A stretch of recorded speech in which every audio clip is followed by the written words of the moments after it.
வணக்கம். தலைப்புச் செய்திகள். தாய்லாந்தும் கம்போடியாவும் இன்று தங்கள் பகிரப்பட்ட எல்லையில் போர் நிறுத்தத்தை பேணுவதற்கான முதற்கட்ட அமைதி ஒப்பந்தத்தில் கையெழுத்திட்டன. ஆசியான் அமைப்பின் தலைவராக மலேசியாவின் பிரதமர் டத்துஸ்ரீ அன்வார் இப்ராஹிம், அமெரிக்க அதிபர் டிரம்ப் முன்னிலையில் நடைபெற்ற விழாவில் இந்த வரலாற்று சிறப்புமிக்க ஒப்பந்தம் கையெழுத்தானது.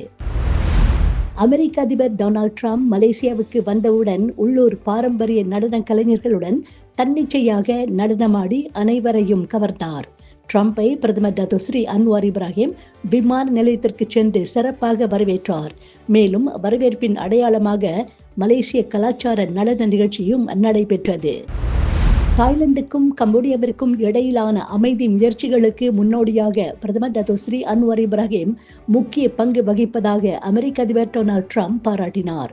கம்போடியாவிற்கும் தாய்லாந்திற்கும் இடையே நெருக்கடி ஏற்பட்ட போது நான் உடனடியாக அன்வாரை தொடர்பு கொண்டு இந்த மோதலை தீர்த்து வைத்தால் நான் உங்கள் நாட்டிற்கு வருவேன் என்றேன். இன்று அதை நிரூபித்துள்ளேன் என்று அவர் தெரிவித்தார். அம்பாங் பாக்கில் தடுக்கப்பட்ட டிரம்புக்கு எதிரான போராட்டங்கள் டத்தாரன் மெர்டேகாவில் எதிரொலித்தன. ஆசியான் உச்சநிலை மாநாடு குவாலலம்பூரில் நடைபெறுகிறது. பாலஸ்தீன விடுதலை ஆதரவு குழுவான மலேசியாவின் தலைவர் நசார் இஸ்மாயில் முதலில் அம்பாங் பூங்காவில் திட்டமிடப்பட்டிருந்த போராட்டம் அதிகாரிகளின் கட்டுப்பாடுகள் காரணமாக டத்தாரன் மெர்டேகாவிற்கு மாற்றப்பட வேண்டியிருந்தது என்று தெரிவித்தார்.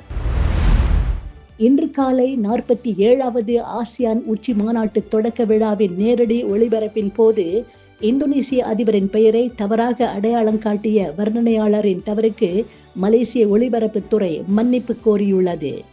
RTM இந்த விஷயத்தை தீவிரமாக எடுத்துக்கொள்வதாகவும் தகுந்த நடவடிக்கை எடுக்கப்பட்டுள்ளதாகவும் தெரிவிக்கப்பட்டுள்ளது. மலேசிய தலைநகர் குவாலலம்பூரில் நடைபெறும் ஆசியான் உச்சநிலை மாநாட்டை முன்னிட்டு சில ரேபிட் KL இலகு ரயில் சேவை நிலையங்கள் தற்காலிகமாக மூடப்பட்டுள்ளன. பாதுகாப்பு கருதி அவை இன்று காலை 7 மணி முதல் நள்ளிரவு 12 மணி வரை மூடப்படுவதாக பிரசரணா மலேசியா பிரஹாத் நிறுவனம் கூறியுள்ளது. நடிகர் விஜய் பிரச்சார கூட்ட நெரிசலில் உயிரிழந்தவர்கள் குடும்பத்தினர் இன்று சென்னை புறப்படுகின்றனர். இதற்காக 5 பேருந்துகளில் 20க்கும் மேற்பட்ட குடும்பத்தினர், உறவினர்கள் சொகுசு பேருந்துகள் மூலமாக இன்று 12 மணி அளவில் கரூரில் இருந்து புறப்பட்டனர். உயிர் இழந்தவர்கள் குடும்பத்தினரை சென்னை மாமல்லபுரத்தில் நாளை அக்டோபர் 27ஆம் தேதி விஜய் சந்திக்கின்றார். கர்னூலில் சொகுசு பேருந்து தீப்பிடித்து எரிந்ததில் 400 செல்போன் பேட்டரிகள் வெடித்து சிதறியதும் காரணம் என்று தகவல் வெளியாகி உள்ளது. காகோ பெட்டியில் பரவிய தீயில் செல்போன் பேட்டரிகள் பயங்கர சத்தத்துடன் வெடித்துள்ளன என்று தெரிய வந்துள்ளது. மாரி செல்வராஜின் திரைமகுடத்தில் மற்றுமொரு வைரக்கல் பைசன் திரைப்படம்.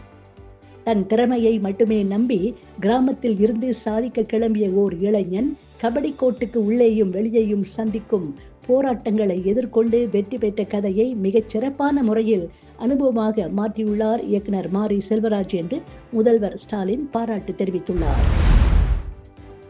மெஸ்ஸி தலைமையிலான அர்ஜென்டினா அணி அடுத்த மாதம் கேரளா வருவது தள்ளி போயுள்ளது. ஆஸ்திரேலிய அணியுடன் நட்பு ரீதியிலான போட்டியில் விளையாட இந்தியா வருவதாக அறிவிக்கப்பட்டது குறிப்பிடத்தக்கது. இந்த போட்டியை இந்தியாவில் நடத்துவதற்கான அனுமதியை FIFA தரப்பில் இருந்து பெறுவதற்கு கால தாமதமாகி வருவதாக கூறப்படுகிறது. இங்கிலாந்து பிரீமியர் லீக் கால்பந்து போட்டியில் மான்செஸ்டர் யுனைடெட் அணியினர் வெற்றி பெற்றனர். ஓல்ட் டிராஃபர்ட் அரங்கில் நடைபெற்ற ஆட்டத்தில் மான்செஸ்டர் யுனைடெட் அணியினர் பிரிட்டன் அணியை சந்தித்து விளையாடினர். இதில் அபார ஆட்டத்தை வெளிப்படுத்திய மான்செஸ்டர் யுனைடெட் அணியினர் 4-2 என்ற கோல் கணக்கில் பிரிட்டன் அணியை வீழ்த்தி வெற்றி பெற்றனர். இதுபோன்ற மேலும் செய்திகளுக்கு நம்பிக்கை இணையதளத்தை பாருங்கள். நன்றி, வணக்கம்.